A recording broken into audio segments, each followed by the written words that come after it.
దన్వాడ మండల కేంద్రంలోని కస్తూర్బా పాఠశాలను గురువారం ఎమ్మెల్యే చిట్టెం పర్ణికర్ రెడ్డి సందర్శించారు. ఈ సందర్భంగా తరగతి గదులకు వెళ్లి విద్యార్థులతో మాట్లాడి సమస్యలు తెలుసుకున్నారు.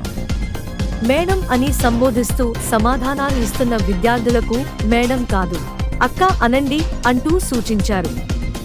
అనంతరం పాఠశాల సిబ్బందితో సమావేశమై పాఠశాలలో నెలకొన్న సమస్యలను ఆమె అడిగి తెలుసుకున్నారు.